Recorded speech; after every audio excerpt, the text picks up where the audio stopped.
Look, a package from a ready-to-eat meal in the trash can. To think a wife would slack off when it comes to cooking. While saying this, my mother-in-law held up the empty package from a ready-to-eat meal I had eaten last night. Those who sneak into homes using stolen keys and rummage through trash cans should not be the ones to talk. Being a mother of twins, I at least want the freedom to choose my own meals. Moreover, my mother-in-law's talent for ignoring others is exceptional. That's right. I should take a leaf out of her book. Watch and see. I will definitely shut her up. My name is Abby. Lately, at 35, I frequently dream of my young son and daughter each having a wedding at the same time. Moreover, at different venues. Even if they are twins, I always wake up thinking that managing 2 weddings at once is impossible. Every time I wake from these mysterious sleep talks, my husband worries, so he suggested, "How about an exorcism? It's not like it's an ominous dream. Besides, I have already slain a beast." The story begins before the children were born. After dating for 3 years, I got pregnant with Kevin's child, and finally, he proposed. "You're late." I laughingly complained as we realized our dream of a child and marriage, savoring our happiness. But greeting his parents was when the difficulties began. While my family easily approved of the marriage, his family was very strict. Kevin's father had already passed away, and only his mother lived at home. She has always been dependent on Kevin, which is why it took him so long to decide to marry me. Kevin was a reliable man and not overly devoted to his mother. His mother, without reason, frequently contacted and visited us, so tried to avoid her. As a result, during our relationship, we never lived together so we could escape from his mother's scrutiny. Kevin often visited my place, practically making our marriage a commuter one. But it was not a luxury. His mother loved him dearly and was overtly hostile when she first met me. An unsuitable bride is not right for Kevin. She criticized me, saying rude things like, "Is it really Kevin's child? And a flashy woman must have other men." Sorry, my family and I just have distinct facial features. Despite her opposition, Kevin decided on marriage, and we formally submitted our marriage registration. He was a trustworthy husband. However, that's when the problems began. After giving birth to twins, I struggled with childcare alone when suddenly his mother started visiting our home. How did she know our address when I never told her? Turns out she followed Kevin. Maybe she should have become a detective. At that time, Kevin was on a business trip for a month to fix a subordinate's mistake. So, I had to deal with his mother by myself. "I'm coming in. I brought food. Want to join me?" she said while already reaching for the door to enter. "Please wait. The room is a bit messy right now." "That's not good. I'll clean it up for you." "It's not like that. I'm tied up with childcare." "I'm sorry. I can't attend to you right now." How relieving it would be if I could say that. However, she invaded the room further before I could fully refuse. What a mess. The living room is really messy. After scrutinizing the living room, she even turned her attention to the bedroom. "This won't do. The sheets are a mess. The kids just fell asleep, so I was resting a bit." "You shouldn't slack off when you're not sick. Do your housework properly." "Yes, I'm sorry. Why must I be scolded by someone who visits without notice?" "Well, let's have lunch. I brought pasta." As she said this, my mother-in-law took out the pasta from the bag. "Wow, it looks delicious," I exclaimed, excitedly. "How greedy of you." "I didn't buy one for you," said my mother-in-law. "What?" I said in surprise, and she just smiled at me. "This is food I bought for myself," she said. It was just a normal takeout order. In the end, my mother-in-law enjoyed the pasta alone, saying, delicious, and made me bring her tea to enjoy her lunch. The visit from my mother-in-law woke up the children who had just fallen asleep. Even when changing the children's diapers, she scolded me, saying, "I'm eating, so please be considerate." I was relieved when she went home earlier than expected that day. But the next day, and the day after, she appeared at our house again. Even when I told her, "Please go home, I'm busy with the children," she insisted, "I will help with the children. I have experience." Her idea of helping was just to unnecessarily pick up the sleeping children. She would get angry when the children drooled and left the diaper changing to me. And it didn't stop there. As soon as she entered the house, she would open the fridge, eat whatever was inside, check the expiration dates, and criticize the brands of condiments I used. She scattered the snacks she brought on the floor and complained, "The floor here is dirty. You should clean more thoroughly." The floor was dirty because of her. While being busy and unable to do household chores, she would often criticize me, saying, "You haven't cleaned or you are careless with caring for the children." Just 2 weeks after her frequent visits began, I was mentally exhausted. Why can't I speak clearly? I am conveying it properly, that she's a nuisance. However, she would reply, "I'll be careful next time," but the next day she would pretend to have forgotten, saying, "Did you say something like that?" Asking her for something might be harder than teaching tricks to a bird. I received words of encouragement from my husband, who was away. "Don't think of her as my mother. You can ignore her, pretend not to be home, do whatever it takes to keep her out," he advised. Following my husband's advice, I began using the strategy of pretending not to be home the next day, and it was very effective. My mother-in-law began to leave disappointed, and peace returned to our home. Or so I thought, until the third day of using the silent treatment. An incident occurred. Fortunately, my mother-in-law didn't show up that day, so I went out relieved and had just returned from shopping. As I unlocked the door and pushed it open as usual, I heard the sound of the TV. What? Could it be that my husband has returned? Or could it be a burglar? At that moment, fear almost paralyzed me. "I've been waiting for you." My mother-in-law appeared from the living room. "Mother, why are you here?" "Because you've been avoiding me. Good thing I had a spare key." "What?" During one of her previous visits, she apparently secretly took a spare key that was stored in a shelf at home. I regretted not noticing it earlier since I was busy with taking care of the twins. But even if I weren't busy, it might be difficult to immediately notice such abnormal behavior. But it's good that I came. It seems you can't manage without me. The room gets messy the moment I look away. "What?" "But I just cleaned yesterday." I thought the room shouldn't be as messy as she said, but when I looked around the living room, it was clearly more disordered than before I left. Clothes pulled out of the dresser were scattered on the sofa and floor. The trash can had been knocked over, a strong smell of organic waste filled the air, and there were stains from the liquid of the organic waste on the carpet. It's only natural to think, could this devilish woman have done this? Seeing me speechless with dismay, she said with a smile, "Well, I'm leaving now, but please clean up this place." Unable to get the spare key back, and lacking the energy to tidy up the room while looking after the children. It really was the worst. However, this disordered, or rather, filthy room is also bad for the children, so I continued cleaning late into the night, even at the expense of my sleep. I even considered calling the police. Theft, trespassing, and vandalism are not things that should be excused, even among family. The next morning, exhausted, I was startled to be awakened by the loud volume of the television. The noise also startled the children, who all started crying at once. As hectic as this morning is, I thought hazily, wondering why the TV was on. As I feared, when I went to the living room, there was my mother-in-law enjoying watching TV while eating the rice crackers she had brought. As soon as she saw me, she exclaimed, "You're late. It's already 7:30. How long were you planning to sleep? You really are a laid-back daughter-in-law."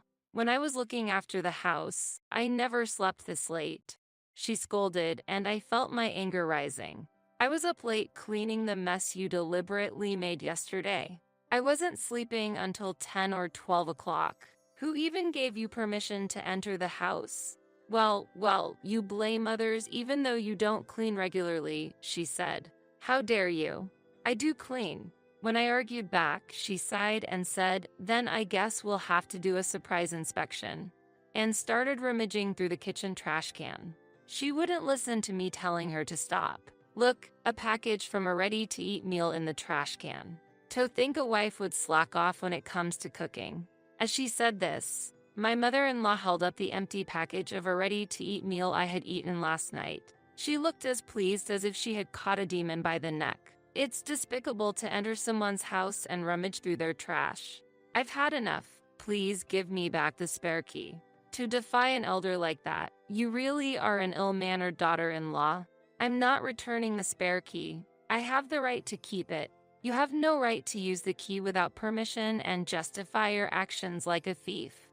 I shouted, and she snapped back, "Be quiet." As I protested, she showed her anger and threw the remote control at me with all her might. A daughter-in-law should just quietly do the housework and not think for herself. Just do as I say. You won't surpass me for 100 years.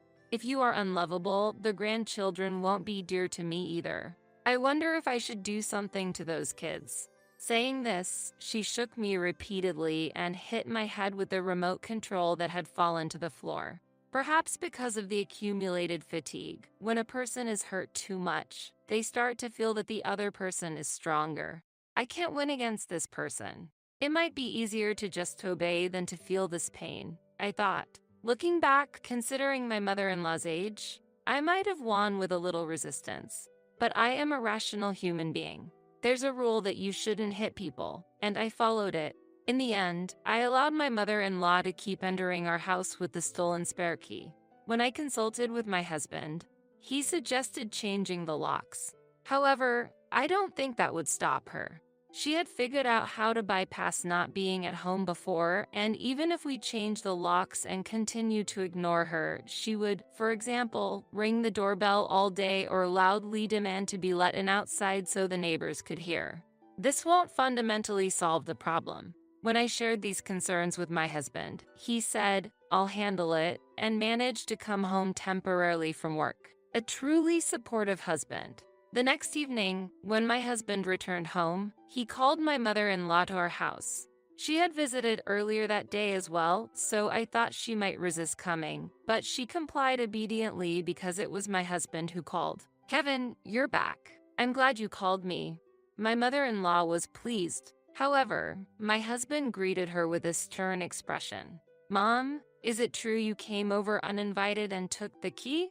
Well, what a thing to say. Stolen sounds so harsh. I was just borrowing the key to help Abby with the housework and childcare. If you borrow it without permission, that's stealing. But I heard her say lend. Maybe Abby forgot, insisted my mother-in-law. Oh, here it starts again. Whatever I say, her usual tactic is to claim she doesn't remember. I couldn't help but snicker. At my laughter, my mother-in-law clearly showed her discomfort and glared at me. Abby hates me, so she always blames others. Such a daughter-in-law is too good for you, Kevin. You should divorce soon. I can't forgive her for deceiving my son, this unscrupulous daughter-in-law. She exploded in anger. Meanwhile, Kevin was desperately trying not to laugh. As I tried to suppress my laughter, my husband started to speak. "Mom, Abby has told you not to come over uninvited, hasn't she? I don't recall her ever saying that. And you were also told not to open the fridge or give the kids chocolate without asking, right? I don't remember any of that." That's a lie from Abby. "Okay, I understand. Mom, let's go to a nursing home." What? When you have dementia, you can't distinguish between what's yours and what's others, and you end up stealing things without realizing it. That's exactly what's happening to you. Abby wants to forgive you because it's a disease. It can't be helped. Wait a minute, Kevin. Also, looking at how you just behaved, losing control of your emotions and insulting people. These are typical signs of dementia. Kevin, I really am fine. People with dementia always claim that. They say they're fine and then can't listen to others, which is also a symptom. My husband, knowing his mother was fine, pointed out all her behaviors and asserted, "You have dementia." My mother-in-law's face quickly turned red as she shouted, "I am fine," and threw the newspaper she was holding. Dementia can make someone aggressive. The symptoms are quite advanced. We should call an ambulance right away. That's serious. As we spoke with serious expressions, my mother-in-law raised her voice. "Do you really think so?" "Yes, really. You don't need to be a doctor to see it. It's clear that you show symptoms of dementia. or it might be a mental disorder. Mom, which would you prefer, treatment for your illness or a nursing home? As we answered with a smile, my mother-in-law was outraged to be looked down upon like this. Kevin, when did you change so much? Is it because of her that you've gone crazy? I've always felt suffocated by your overprotection. Nothing has changed. It's only natural to become stricter with you as the family grows. But if you're sick, there's no helping. We should forget about the past and go to the nursing home. Treating your own parent like an enemy? If a parent steals things at home, they can be seen as an enemy. Not just the keys, she might steal other things too. I tried to help Abby with the childcare. Is your idea of helping with childcare just holding the kids and saying, "Let me change your diaper"? Or just holding them? You were only pulling us down, and it was better when you weren't here. Plus, you said scary things about not knowing what you might do to the kids. At my words, my mother-in-law showed a pained expression. I've been hit on the head before, and the police tend to be lenient with family, but with so many dangerous behaviors, if we seriously complain, the police will act. As I gave my mother-in-law a stern look, her body suddenly shook. It was rare for me to show such strong emotions, and my mother-in-law seemed surprised by that. Listen, Mom, if I get serious, I could ask a doctor friend to make a fake diagnosis of mental illness or dementia. If you continue to trouble us, I will seriously send you to a facility or hospital. If you don't want that, stay away from us. My husband slammed the table, which seemed to frighten my mother-in-law as she turned pale and started to tremble. Meanwhile, I rushed to comfort our child, who had been woken up by the noise in the next room. My husband also helped, holding our son. Mom, how long are you going to sit there? You're in the way. While my husband had called her over, ultimately saying you're in the way must have hurt her. My mother-in-law was sobbing, but children crying is welcome. But there's no sympathy for a thief's tears, my husband coldly said, and forcibly removed her from the house. We also retrieved the spare key, and the problem was resolved. There were times when I felt a bit sorry for my mother-in-law, but when I told my husband about the past mistreatment, he was furious and decided to deal with her decisively. He had to be thorough because being lenient might lead to her showing up again. Thanks to my husband's firm handling, my mother-in-law no longer appeared before us. However, unexpectedly, it seemed she started to show affection towards her niece, that is, my husband's cousin. Having lost the affection from her son and feeling lonely, she might have thought, if not my son, then another relative will do. She appeared around the cousin's house and even visited her, causing trouble. The cousin contacted us, asking to do something about Kevin's mother, but my husband dismissed it, saying, "We've disowned her. It has nothing to do with us." Hearing this, the cousin moved and hid herself to escape from my mother-in-law. As a result, she completely lost people to rely on. Meanwhile, my husband's work eventually eased, and he returned from a long business trip. This freed me from the harsh reality of raising our twins alone. I wanted to rely on my own mother then, but my sister was also pregnant, and I couldn't ask anyone else, so it was tough doing things like bathing the twins alone. I truly felt grateful for my husband's support. Now, the twins have grown and are in elementary school, and being a boy and a girl, it's interesting how they don't look or act very similar. Despite being in different classes, there are times when they bring home similar drawings or answer the same when asked what they want for dinner, showcasing the mysterious connection twins have.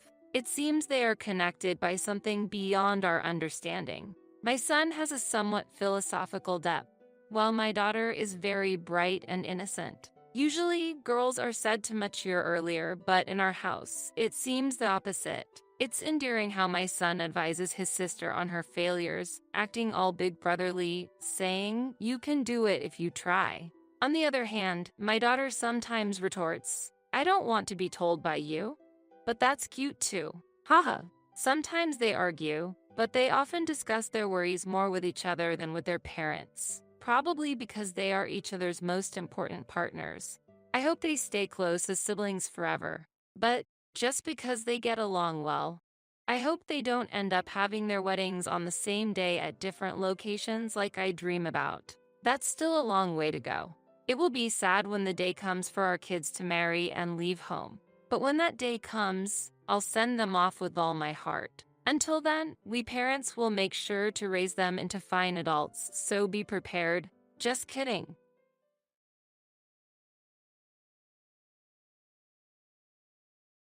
Now the house is mine. If you have any complaints, let's get a divorce. I felt giddy as Ben happily told me he had changed the house to his name shortly after my father's death. There's no way such a change of ownership could be that easy. I thought Ben might be misunderstanding something. If that's the case, I don't mind getting a divorce, but won't you regret it? Not expecting me to agree to a divorce, Ben exclaimed in surprise. What? There's no way I would regret it. Ben replied with full confidence. Will he truly not regret it? If so, I won't hold back either. If he regrets it later, it's not my concern. I laughed inwardly at Ben's naive thinking. I am Kathy Anderson, a 35-year-old public servant with a hard-working personality. I believe that my current profession as a public servant suits me the most. When I passed the civil service exam, my parents were very happy. It was because I was always told by my father to aim for a stable job as much as possible. If I was asked whether civil service jobs are stable, I'd have to say there's no certainty in modern society. However, at present, there are no major troubles, and I expect to continue working as a public servant. There's a reason why my father recommended a stable job. After graduating from university, he chose to work at a startup. Filled with enthusiasm for his new career, he aimed to improve his skills and jumped into a company with only 10 employees. However, sustaining a business for years is a significant challenge. The company my father joined unfortunately went bankrupt after 2 years. While struggling to find a suitable reemployment, my father decided to start his own business. Lacking experience, he started in the food industry and gradually grew his business. As the number of stores increased, he hired many employees and kept an eye on daily sales and profits. Since most of the stores were operated in renovated vacant houses or owned properties, there was no worry about rent. As a result, as the number of customers increased, the revenue grew, and he built a considerable fortune over 35 years. However, he also experienced many hardships during that process. The instability of a life as an entrepreneur accumulated daily stress. As profits began to rise, people motivated by money gathered, leading to difficulties in human relationships. Sometimes, employees would even take off with the store's funds. Building wealth was not easy. Therefore, I think my father wanted me to avoid the hardships he experienced and wished for a comfortable life for me. I am satisfied with my job as a public servant, a job that suits my nature. While not affluent, I can maintain a normal life without any issues. Hence, I believe stable days like these are the best. I'll be home late tomorrow, so I don't need dinner. That was my husband, Ben, informing me. This wasn't the first time he had said this. After dinner, while I was washing the dishes, I asked while wiping my hands, "Working overtime again? Is the factory that busy?"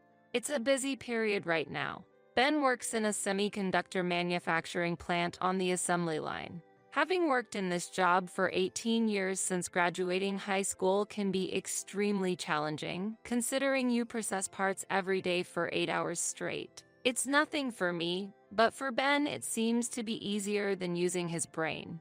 I can understand since semiconductors have been scarce recently. Must be tough. Yes, so I might be a bit late. Understood. Take care. Lately, it's become common for him to come home late, sometimes not returning until after midnight in the worst case.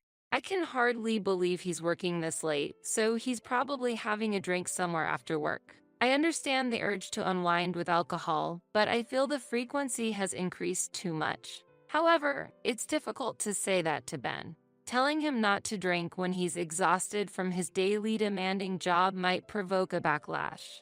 Fortunately, his drinking expenses are covered by his own allowance, so it's not a big issue.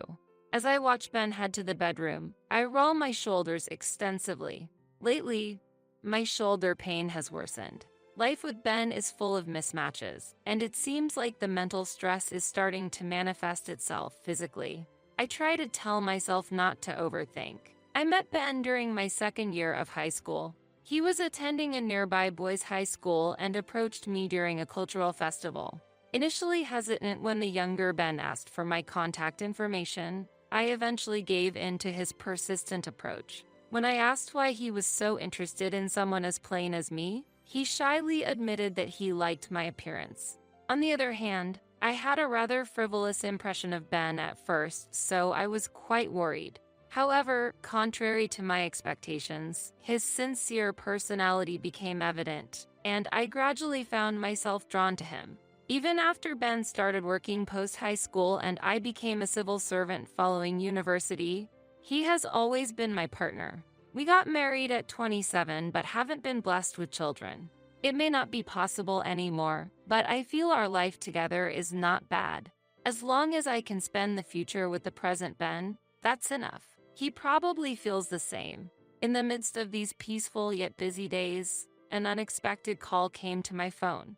Hello? Kathy. Oh, good. You're there. Are you at work? Yes, what's up? A call from my mother during a weekday in the afternoon was unusual, signaling something must have happened. I asked her why she called. We have a problem. Your father suddenly collapsed.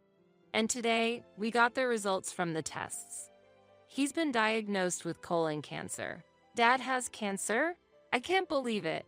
The word cancer from my mother left me shocked. We've never had cancer in our family before. But it's true that my father, being a business owner, had neglected his health checkups. So, it's not surprising that the disease was discovered late. I'm telling the truth. And it seems to be quite advanced. That's terrible. But aren't there advanced treatments for cancer these days? Unfortunately, in his case, they said he only has a few months left. A few months? That's unbelievable. It was an unbearable reality. At 60, my father's rapid cancer progression made sense. Due to the late discovery, the cancer was terminal, and despite medical advancements, treatment would be challenging. My mother explained through tears. I understand. I'll return home for a bit. I'll talk to Ben too. That would be helpful, Kathy. My father is an important figure to me. I couldn't just stand by when he's in trouble. Ben would understand. Distracted, I finished my work and headed home. Ben, who had returned home unusually early, noticed my somber demeanor and asked, "What's wrong? You seem down." Ben was enjoying a beer in the living room. I shared everything about my mother's call with Ben and discussed returning to my parents' home for a while. That's worrisome. Understood. Support your father while you're there. Thank you. Sorry for not being able to prepare meals while I'm away. No problem. I've been getting home late from work lately. I'll just eat out in the meantime. But you should have a proper meal once in a while. Don't worry, I'll be careful. Ben listened calmly. Feeling reassured, I started packing for my trip home the next day. As bedtime approached and I was about to head to my room, I heard Ben's voice on the phone from his room. He must be talking to someone. I didn't intend to eavesdrop, but I stopped in my tracks when I caught a snippet of his conversation. It seems he will pass away soon. Can you do something about the matter we discussed earlier? Pass away? Was he talking about my father? Yes, that's right. I understand. Please take care of it once he's gone. It wasn't clear who he was talking to or what the arrangement was, but it was evident that the conversation was about my father's situation. Why use such a term as gone? Ben had never spoken disrespectfully about my father, even if their relationship wasn't especially close.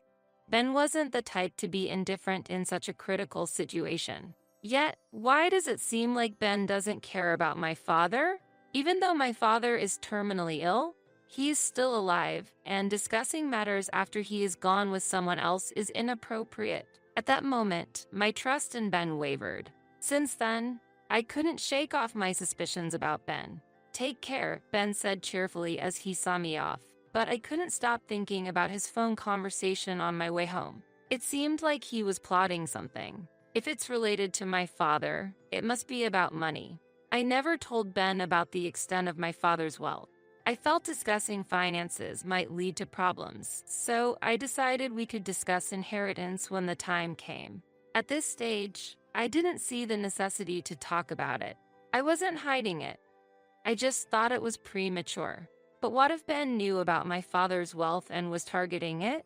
I shouldn't think about it too much. While trying to dispel these negative thoughts, I spent time supporting my father and enjoying pleasant conversations. I'm grateful, Kathy, Mom. I'm a lucky man. You don't have to be so formal. It's too early to be thankful. We tried to maintain a cheerful atmosphere while looking at my father's calm smile. The last moments with my father ended 3 months later. Neither my mother nor I were fully prepared for the premature goodbye. During the funeral, I was in a daze, struggling to accept the reality that my father was no longer in this world. On the other hand, Ben was oddly cheerful, which felt unsettling to me. It wasn't until a week after the funeral, as I was drinking alone in the living room, that Ben approached and said, "The hassle is finally over." Crossing his arms and clasping his hands behind his head, he spoke with a cold gaze. "Hassle? Yes, exactly. I was hoping your father would kick the bucket a bit sooner. But even after that, there were still procedures like the funeral to deal with, so it was a pain in the butt." "How can you say that? Someone has died, my father at that. How can you talk like that?" I couldn't help but retort to Ben's astonishing statement. It became clear that Ben had actually wished for my father's early death. I remembered the phone conversation about my father. What were Ben's true intentions? When can we receive the inheritance? Your family is quite wealthy, right? I know there's a substantial fortune to be had. At that moment, I understood what Ben had been aiming for. I never imagined Ben would have his eyes on my family's wealth. I had never discussed my family's financial situation with Ben. However, it seems Ben knew that my father had substantial assets. You look like you're wondering how I knew. I can understand. My family was always poor. Securing daily meals was a struggle. On the other hand, I heard your family was wealthy and your parents often went on trips. Just that fact alone made it clear your family was affluent. That's why I made some inquiries beforehand. Inquiries? With whom? Ben used the word inquiries after guessing my family's financial situation. The day Ben was on the phone in the bedroom flashed through my mind, and I wondered if that was the inquiry he mentioned. I asked a real estate lawyer acquaintance about the old man's inheritance. "I'm going to make sure to receive the inheritance properly." "What?" I was shocked that he had discussed the inheritance with someone else without my consent, and doing so while my father was still alive. At that moment, I began to doubt whether the person in front of me was truly my husband. "You'll get a response soon. Just wait." With that, Ben returned to the bedroom. He was probably going to contact that lawyer again. I was just astonished by his unbelievable actions. Why would he investigate my family's inheritance on his own? Is there any other spouse who would do such a thing? Inheritance is a matter our family should discuss, not for Ben to get involved in. My trust in his actions wavered, and I started avoiding conversations with him. We spent some time without speaking, but the situation changed drastically a month later. Putting aside Ben's previous comments on inheritance, the estate was formally transferred to my mother and me. I inherited my father's mansion worth $2 million and felt the weight of this asset. I had no intention of moving into the mansion right away, and it seemed a waste to just leave it unused. While I was contemplating whether to turn it into a vacation home or sell it, Ben suddenly spoke to me after not having exchanged words for days. "Hey, Kathy, how are you doing?"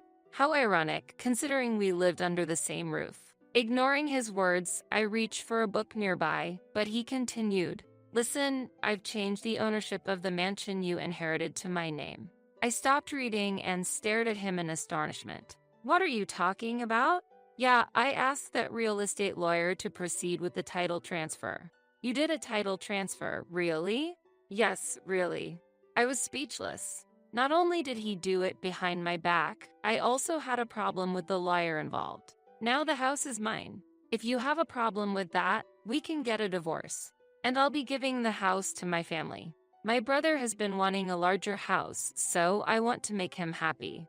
Just after my father's death, Ben was happily talking about changing the house to his name, and I felt dizzy. It seemed unlikely that a title transfer could be done so easily. And for his family to move in? I thought Ben might be misunderstanding something but was at a loss for words. His actions infuriated me, and I couldn't let this go. It would be better to plan and retaliate rather than confront him with words. If that's the case, I don't mind getting a divorce, but won't you regret it? Ben seemed surprised that I would accept a divorce so readily. Regret? There's no way I would. Ben replied with full confidence. Will he truly not regret it? If so, I won't hold back either. If he regrets it later, that's his problem. I smirked inwardly at Ben's naivety. I decided to use every means possible to gather information about Ben's personal life. I decided to take a vacation and inspect Ben's room while he was at work. Ben's room was a mess, with various items scattered all over the floor. There, I found something and quietly slipped it into my pocket. Next, I reached for the computer on Ben's desk and launched the messaging app. I see, this person is the real estate lawyer dealing with legal issues. The messages exchanged with James Owen were appalling. They were mostly about money. The discussions were about how to illicitly acquire funds. I sighed in surprise. It seemed pitiful that Ben was following such a person's instructions. After leaving the room, I headed to a certain location. After repeating tiring tasks, I went to confirm Ben's greed. The deeper I investigated, the more I realized what kind of person I've actually been living with. That sent a chill down my spine. After concluding the investigation about Ben and feeling completely detached, I decided to file for divorce. My marriage with Ben ended legally once the divorce papers got granted at the municipal office. It was an unexpected separation, but I no longer had any affection towards Ben, who disdained my father. The Ben I knew was nowhere to be found. The investigation revealed Ben to be an unbelievable person. After submitting the divorce papers, the house was no longer mine. In fact, the house was purchased in Ben's name from the beginning, with a mortgage taken out. I considered moving out, but Ben did not return to the house afterward. He's probably living in the mansion I inherited. He might be living comfortably now, but how long will that happiness last? I calmly thought about Ben's future. 3 days later, Ben finally appeared before me. Kathy, has the divorce already been granted? He asked anxiously as he entered through the front door. He came back suddenly and asked an impertinent question, to which I responded, "What? So, we're divorced, right?" Ben exclaimed loudly. He seemed to be in extreme distress. "Yes, it was granted 3 days ago. So, we are now strangers to each other." What does that mean? Disappointment gradually appeared on Ben's face. Despite his own desire for divorce, I wished he wouldn't adopt a blaming attitude. Why would you make such a unilateral decision? Divorce, really? Unilateral? You're the one who wanted a divorce, remember? What are you talking about now? Ben fell silent at my logical response. His sudden issue with the divorce was clear to me. "Kathy, please, let's start over. Otherwise, I'll." Ben knelt down, looking dejected. While feeling sorry for him, I asked, "Did something happen?" I had a rough idea of what was going on, but decided to delve deeper. "Just now, debt collectors came looking for me. I tried contacting James Owen, but he seems to have changed his phone number and I can't get through. I sent an email but got no response. It looks like I've been deceived by him." James Owen was that self-proclaimed real estate lawyer. While Ben's explanation was fragmented, I grasped the gist of the situation. It became clear what Ben had been involved in when I searched through his room. "It seems you were obsessed with gambling. There were gambling receipts scattered all over your room. I also investigated your visits to the local casino. You've been going there for almost a year, right? Is that why you ran out of funds? Checking our joint bank account, I noticed gradual withdrawals that I couldn't recall, and it turned out you were also taking money from our savings. Is that why you were duped by that real estate lawyer?" Exactly. Ben had been secretly spending his days gambling without my knowledge. The reason for his late returns was not due to drinking parties but because of gambling. When the inheritance from my father came up, It must have seemed like an opportunity for him. He had consulted with the so-called real estate lawyer Owen on how to get his hands on the inheritance. Yes, that's right. I know gambling is wrong, but I was deceived by that person. The grand mansion that Kathy inherited didn't become mine. I'll go bankrupt at this rate. That would be sad, right? That's why I'm asking for help. How ironic of him to propose divorce only to beg for reconciliation later. I felt contempt rather than anger for the pitiful behavior of my former partner. Has he forgotten that he secretly wished for my father's death and insulted him? I couldn't even consider that man as my ex-husband. What? What are you talking about? You're the problem, aren't you? Sympathy. I have no such feelings for you. After all, getting deceived was also due to your carelessness. The real estate inherited from my father is in my name and not subject to division.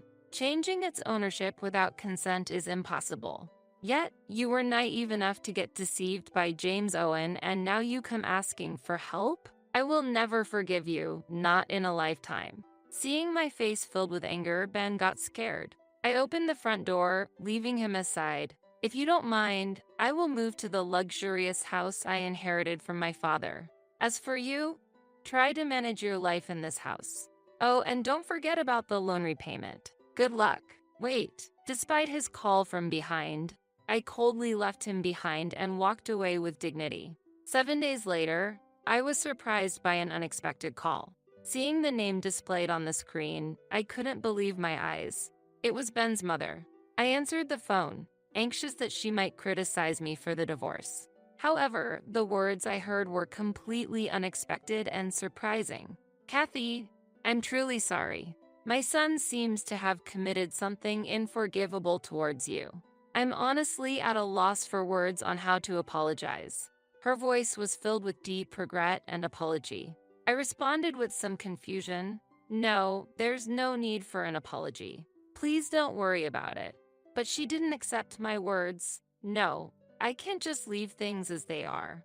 I heard my son is trying to have you shoulder his debt repayments, and I'm both shocked and profoundly disappointed. We plan to give him strict guidance at home from now on. I've warned him to be prepared for a tough time. We won't let him gamble ever again, and we'll teach him the importance of money management. For a while, he'll have to take on all responsibilities for work and home life on his own, she expressed her firm resolve. Ben's mother felt strong anger towards her son's inappropriate actions, and he was about to face some harsh days, she passionately explained. I secretly hoped to see how Ben would confront this, feeling this was a just retribution for him, who scorned my father and tried to swindle away the property I cherished. I had no ounce of sympathy for him. I genuinely hoped he would dedicate himself to repaying his debts. And as planned, I moved to the magnificent mansion I inherited from my father.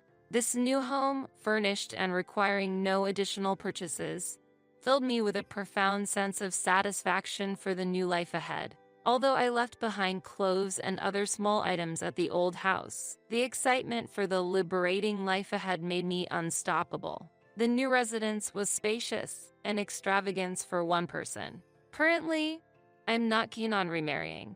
However, if fate smiles at me and I meet a soulmate again, I'll invite that special person to this expansive living space. Imagining the expression on the future spouse's face as they enter this house brought a smile to mine. This hopeful anticipation is a significant light of hope for me now. And I sincerely say, thank you, Dad. This valuable house, his last gift, is more than a physical space. It's the foundation for starting a new life, a place that connects me to the past and steps into the future.